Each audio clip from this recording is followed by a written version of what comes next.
कि यह जो आपको है थोड़ा सा त्रिकोणमिति के परिचय के विषय में आपको जानना जरूरी होगा। जैसा कि यहाँ पे दिया गया है आपका क्या, सर्वसमिका को हमको जानना पड़ेगा। सर्वसमिका जो होता है क्या, साइन स्क्वायर ए प्लस में कॉस स्क्वायर ए बराबर 1 होता है। हालांकि यहाँ से आपके कई बन सकते हैं, जैसे मैंने यहाँ पे लिखा क्या कि साइन स्क्वायर ए प्लस में कॉस स्क्वायर ए बराबर में 1 है। तो यहाँ से कई चीज़ें आप निकाल सकते हैं। जैसे यहाँ से अगर आप चाहें तो sine square A is equal to में अगर कॉस स्क्वायर ए को उधर भेजेंगे तो 1 माइनस में क्या हो जाएगा आपका कॉस स्क्वायर ए। यह फार्मूला आपको यूज़ देखने को मिलेगा। अगर यहाँ से अगर आप cos square A is equal to निकालेंगे तो 1 माइनस में जो है साइन स्क्वायर ए फार्मूला आपको देखने को मिलेगा। अगर आप यहाँ से अगर आप साइन ए का सिर्फ मान निकालना चाहते हैं, साइन ए का, तो यह करड़ी में जो होगा आपका कॉस स्क्वायर 1 माइनस में क्या हो जाएगा आपका कॉस स्क्वायर ए होगा। ठीक ना, इस चीज़ को जानिएगा। जब स्क्वायर हटाएंगे तो वह करड़ी में हो जाएगा सामने वाला। ठीक है, या करके आप इसे भी हम यूज करेंगे ना, इसलिए जो है मैं आपको ये बता रहा हूँ। जो यहाँ से अगर चाहेंगे तो आप कॉस ए अगर आप स्क्वायर हटाएंगे तो सामने वाला रूट में आ जाएगा 1 माइनस में साइन स्क्वायर ए। यह तो रहा पहले वाले सर्वसमिका के हिसाब से जो है हम जो है आपको यह 2 अन्य फार्मूले आप बना सकते हो। ठीक है, ठीक इसी प्रकार से जो दूसरा सर्वसमिका दिया है 1 प्लस टेन स्क्वायर ए बराबर में सेक स्क्वायर ए, यहाँ से भी आप जो है 2 फार्मूले जनरेट कर सकते हो। जैसे कैसे कि यह दिया गया है क्या कि 1 प्लस में यहाँ मैं लिख देता हूँ क्या, 1 प्लस में दिया गया है कि आपका tan square A is equal to में सेक स्क्वायर ए। ठीक है, तो यहाँ से जो है आप लिख सकते हो क्या कि tan square A is equal to में आप सेक स्क्वायर ए माइनस 1 भी लिख सकते हो। ठीक है, और या अगर चाहो तो आप जैसे इस 10 का जब स्क्वायर हटाएंगे तो इस सामने वाला रूट में हो जाएगा, यानी कि सेक स्क्वायर ए माइनस में 1। और इसके बाद इसी फार्मूले से जो है मतलब एक और निकाल सकते हो क्या कि हम लिख सकते हैं क्या कि सेक स्क्वायर ए और माइनस में tan square A is equal to में हम 1 भी लिख सकते हैं। ठीक है, तो यानी कि इस वाले जो यह वाला सर्वसमिका था, इस सर्वसमिका से जो है आप यहाँ पे देख सकते हैं मैंने 2 हमने फार्मूले को बनाया। यहाँ जो आपका यह वाला जो सर्वसमिका था, इस वाले सर्वसमिका से मैंने आपको यहाँ 2 फार्मूले बना के दिखाया। इसी प्रकार से यहाँ पर जो है तीसरा सर्वसमिका आप देख रहे होंगे क्या दिया है 1 प्लस में कॉट स्क्वायर ए, अर्थात 1 प्लस में कॉट स्क्वायर ए बराबर में कोसेक स्क्वायर। यहाँ से अगर आप चाहो तो लिख सकते हो क्या कि cot square A is equal to में कोसेक स्क्वायर ए, 1 को उधर भेज देंगे तो माइनस में 1 हो जाएगा। या अगर यहाँ से या करके यह जो कॉट ए स्क्वायर हटाएंगे तो सामने वाला रूट में हो जाएगा कोसेक स्क्वायर ए माइनस में 1। बता रहे बच्चों कि यह जो फार्मूला मैंने बनाना यहाँ पे, यह बहुत मोस्ट इम्पॉर्टेंट है। आगे जब हम जो है जब प्रश्नों को सॉल्व करेंगे तो यह सभी के सभी जो है आपको देखने को मिलेंगे और इनका यूज मिलेगा। इसलिए आप इन फार्मूलों को ज़रूर याद करें। जैसे कि एक यहाँ पे मैंने लिखा है, इसको या करके हम ये चीज़ें लिख सकते हैं। ठीक है, और यहाँ से यह वाली और यह वाली चीज़ें जो है आप अच्छे तरीके से याद रखिए, ताकि आगे चल के जो है इन सभी प्रश्नों का जब प्रश्नों को सॉल्व करेंगे तो इन्हीं सर्वसमिकाओं का उपयोग देखने को मिलेगा। जैसा कि ये तो चीज़ें आप समझ गए होंगे कि ये भी लिख सकते हैं हम इसको, है ना, और यहाँ पे ऐसे इस वाले फार्मूले को बना सकते हैं। तो 2 यहाँ पे 2 यहाँ पे और यहाँ पे देखेंगे तो यहाँ पे भी बना है फार्मूला। इन सभी फार्मूलों को ज़रूर याद रखिएगा। अब यहाँ त्रिकोणमिति के परिचय में जैसे यहाँ पे सी भुजा है, आपको दिख रहा होगा। तो यह देखिए क्या होता है कि यहाँ 90 अंश का कोण बन रहा होता है, 90 अंश का, जहाँ समकोण त्रिभुज की, यानी कि यह जो ट्रिग्नोमेट्री है ना समकोण त्रिभुज पे जो है लागू होता है। समकोण त्रिभुज के लिए जहाँ समकोण त्रिभुज बनेगा वहाँ हम ट्रिग्नोमेट्री के फार्मूलों का उपयोग करके प्रश्नों को सॉल्व करेंगे। जैसा कि आप यहाँ समकोण त्रिभुज देख रहे होंगे, कौन सा, ABC। तो जो यह समकोण त्रिभुज है, जो समकोण त्रिभुज है आपका ABC, इस समकोण त्रिभुज में देखिएगा जहाँ पे कोण B है वहाँ पे 90 डिग्री का कोण बना हुआ है। ठीक है, और ध्यान रखेंगे कि जो 90 अंश के सामने वाली भुजा होती है, 90 अंश के सम्मुख भुजा, 90 अंश के सम्मुख जो भुजा होती है, ध्यान रखिएगा, भुजा को हम लोग कहते हैं कर्ण। देखिए थोड़ा सा थ्योरी पढ़ लेंगे तो थ्योरी के बाद जो प्रश्न उत्तर आएंगे वो आपको बहुत ही ईजी लगेंगे, है ना, और आपको अच्छा भी लगेगा लगा के, और पेपर में तो प्रश्न छूटेगा नहीं, इतनी गारंटी दे रहा हूँ मैं। ठीक। समकोण त्रिभुज में ए बी सी कोण बी इक्वल टू 90 अंश है। 90 अंश के सम्मुख भुजा को हम कर्ण कर, जैसे 90 अंश है ना यहाँ पे, जो बी बन रहा है बी पे आपको 90 एंगल का अर्थात समकोण बन रहा है यहाँ की, तो इसकी जो ये सम्मुख भुजा होती है इसे हम कर्ण कहते हैं, ठीक ना। यह क्या होता है, कर्ण। और ध्यान रखेंगे अन्य जो शेष दो भुजाएं होती हैं, जैसे ये देखिए यह कोण ए की सम्मुख भुजा कौन सी आपकी है, बी सी। अगर हम कोण ए को लेंगे, अगर कोण न्यून कोण ए के सम्मुख अगर बात किया जाएगा, अगर कोण ए के है ना रिलेटेड में अगर बात किया जाएगा तो इसकी सम्मुख भुजा यह होगी, और कोण सी की जो सम्मुख भुजा होगी आपकी यह वाली होगी। देखो लिखा भी गया यहाँ पे, कोण सी की यह सम्मुख भुजा है और कोण ए की यह सम्मुख भुजा है, ठीक ना।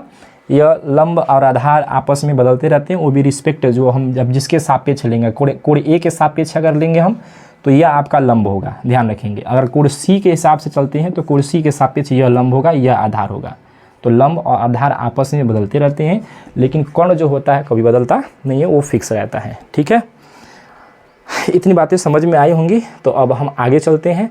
तो इन सब चीज़ों को हम रफ कर देते हैं। और यहाँ भी देख लीजिएगा त्रिकोणमितीय अनुपात, यहाँ भी कुछ दिए गए हैं, इनको भी समझा देता हूँ कि क्या चीज़ें हैं। जैसे साइन ए बराबर में दिया है BC बटा के AC। देखिए ध्यान रखिएगा, रिस्पेक्ट तो यानी किसके सापेक्ष लिया है, या कोण ए के सापेक्ष लिया है। जब कोण ए के सापेक्ष लिया है, ध्यान रखेंगे यह वाला जो होगा यह आपका लंब होगा, यह आपकी भुजा जो होगी यह वाली, यह भुजा आपकी लंब होगी, ठीक है। और यह वाली जो भुजा होगी यह आपकी आधार होगी, आधार, ये आधार है। तो ये साइन ए बराबर में होता है क्या आपका, जिसे होता है लंब बटा के कर्ण होता है, लंब बटा के कर्ण होता है। कॉस ए बराबर दिया गया है, तो कॉस ए बराबर क्या होता है आपका, तो कॉस ए बराबर होता है आपका आधार बटे क्या होता है आपका, कर्ण होता है, आधार बटे कर्ण। तो आधार ध्यान दीजिएगा यहाँ पे क्या है, आधार ए बी है, आधार ए बी है, और कर्ण क्या आपका है, तो कर्ण आपका AC है। ध्यान रखेंगे AC कर्ण है ना, AC कर्ण है। लंब बट्टा कर्ण मतलब BC बट्टा के AC, आधार बट्टे कर्ण मतलब AB बट्टा के AC दिया है। इसी प्रकार से जो कोसेक जो टेन दिया है, टेन के विषय में बात किया जाए टेन के, तो यह होता है कि आपका लंब बट्टा के आधार होता है, लंब बट्टा के आधार होता है। जब लंब बट्टा के आधार होगा तो लंब हमारा BC है, आधार हमारा क्या है AB, इसीलिए BC बटा के AB लिखा हुआ है। कोसेक की बात किया जाए तो कोसेक ध्यान रखेंगे यह होता है कर्ण बटा के लंब। और ध्यान रखेंगे कि यह जो कोसेक होता है ये साइन का अपोजिट होता है। जैसे लंब बटा कर्ण है तो कोसेक कर्ण बटे लंब हो जाएगा, ठीक है। और इसे हम क्या लिख सकते हैं, कर्ण का मतलब हो गया हमारा क्या AC, और बटा में BC हो जाएगा क्योंकि लंब BC है। इसी प्रकार सेक का अपोजिट कर देंगे, यानी कि कर्ण बटे अगर आधार कर देंगे तो यह कोसेक का हो जाएगा, सेक का हो जाएगा, है ना। यानी कि कर्ण बटे आधार मतलब कि AC बटा के AB हो जाएगा। और अगर आप टेन का अपोजिट कर दो, टेन का आधार बटे लंब, तो आधार बटे अगर लंब कर देंगे तो यह हो जाएगा किसका आपका, कॉट का हो जाएगा, अर्थात AB बटा के AC, AB बटा के BC, क्योंकि BC लंब। त्रिकोणमितीय अनुपात किसके सापेक्ष निकाले हैं, A के सापेक्ष। यदि त्रिकोणमितीय अनुपात अगर हम C के सापेक्ष निकालते तो वही जो होता आधार यह हो जाता, लंब यह हो जाता, क्योंकि C के सम्मुख भुजा वाला लंब होता है और A के सम्मुख भुजा वाला लंब होता है। अगर जिसके रिस्पेक्ट टू हम निकाल रहे हैं तो जिसके सापेक्ष निकालें। अगर A के सापेक्ष निकाल रहे हैं तो यह लंब यह आधार है, अगर C के सापेक्ष निकालेंगे तो इस वाले कोण को हटा के हम इसको लंब कहेंगे, इसको धर कहेंगे, ठीक ना। तो आई होप आपको ये चीज़ें समझ में आई होंगी। अब हम जो है थोड़ा आगे चलते हैं, ठीक है। पर इतनी चीज़ें को हम मिटा देते हैं और फिर उसके बाद हम आगे बात करते हैं। देखिए बच्चों, ट्रिग्नोमेट्री जो है यह एक ऐसा चैप्टर है जो इसके अगले चैप्टर को आप अगर अच्छे तरीके से जानना चाहते हैं तो आपको इस ट्रिग्नोमेट्री के चैप्टरों को यानी कि सभी प्रश्नों को अच्छे तरीके से आपको आना चाहिए। अगर अच्छे तरीके से आपको आएगा तभी जाके जो है आप अगले प्रश्नावली को अच्छे तरीके से समझ पाएंगे। जैसा कि अगर आपको दिखा दूँ, यहाँ पे कुछ मानों की तालिका है, इनको भी याद रखेंगे क्योंकि यहाँ पे पूरी हम थ्योरी को जो है लेके आया हूँ। इस पूरे थ्योरी को अगर आप पढ़ लेंगे तो आप जो है आगे की जो भी प्रश्न है उन प्रश्नों को आसानी से सॉल्व कर पाओगे। अर्थात मानों की जो तालिका है उसे देखेंगे। साइन 0 अंश का मान 0 होगा, साइन 30 अंश का मान 1/2, साइन 45 अंश का मान 1/2, साइन 60 अंश का मान 3/2 और साइन 90 अंश का मान जो है वह 1 है। कॉस 0 अंश का मान 1 होगा, यानी कि साइन 90 अंश का जो मान होगा वो कास 0 अंश का मान होगा, ठीक है, 0 अंश का मान है। और कॉस 30 अंश का मान करीब 3/2 है, करीब 3/2, यानी देखो यह साइन 60 अंश का मान करीब 3/2 है, और यहाँ कॉस 30 अंश का मान करीब 3/2 है, यानी कि इसी का अपोजिट कर दिया, उल्टा करके लिख दिया है, ठीक ना। तो आप इसको दोनों को आसानी से याद कर सकते हो। 10 का आप जो है 0 में 1 से भाग करेंगे तो 0 मिलेगा, आप जब 1/2 में करीब 3/2 से भाग करेंगे, 2 से 2 कट जाएगा तो आपको 1/3 मिलेगा। इसी प्रकार से जो 1/2 में जब हम 1/2 से भाग करेंगे तो 1 मिलेगा, ठीक है। और यहाँ आप करीब 3/2 को जो है 1/2 से भाग करोगे तो 2 से 2 कट जाएंगे तो करीब 3 बचेगा। अब 1 में 0 से भाग करेंगे तो अपरिभाषित। देखो इसी का अपोजिट यहाँ पे दिया हुआ है, ठीक है, कॉट। अब इसी का अगर उल्टा कर दोगे तो आपको कॉट वाले का अच्छे तरीके से याद हो जाएगा। देखो 0 है तो उसका जो अपरिभाषित वाला यहाँ पे है, 1/3 है तो 1/3 यहाँ पे, 1 है यहाँ है, 3 यहाँ 3 है, यानी एक दूसरे के अपोजिट है। अब देखो अगर कॉस की बात किया जाए, कॉस की, तो साइन का उल्टा कर दो, 0/1, जैसे इसके बटा 1 कर सकते तो 1/0 होगा, तो अपरिभाषित लिख लेंगे इसको। इसको उल्टा करोगे तो क्या हो जाएगा, 2 हो जाएगा, ठीक है ना, क्या हो जाएगा 2। इसका उल्टा करो करीब 2, इसका उल्टा करो 2/3, एक का उल्टा करोगे तो 1 ही मिलेगा, ठीक है। ये तो हो गया किसका, आपका साइन का अपोजिट किया। कॉस का अपोजिट कर दो तो ये वाला मिल जाएगा, यानी इसी का अगर अपोजिट कर दोगे तुम तो सेक का मिल जाएगा। तो ये रहा आपका कुछ इंपॉर्टेंट चीज़ें। हाँ, आप एक चीज़ याद रखेंगे कि हम जो है साइन थीटा को हम 1/कोसेक थीटा लिखते हैं, ठीक है, और कोसेक थीटा को 1/ हम साइन थीटा लिखते हैं, ठीक ना। और टेन थीटा जो होता है, देखो टेन थीटा होता है, इसे हम साइन थीटा बटा के कॉस थीटा। कोई भी थ्योरी छुट्टी नहीं चाहिए, आप अच्छे तरीके से नोट करेंगे। जो कॉट थीटा होता है वो आपका कॉस थीटा बटा के साइन थीटा होता है, ठीक ना।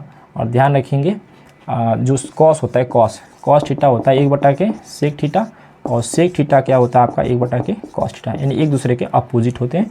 पारस्परिक संबंध है इनका आपस में, इनको भी याद रखेंगे। यही चीज़ें आपको यहाँ पे दी गई हैं, ठीक ना। तो आई होप आपको इतनी बातें समझ में आई होगी।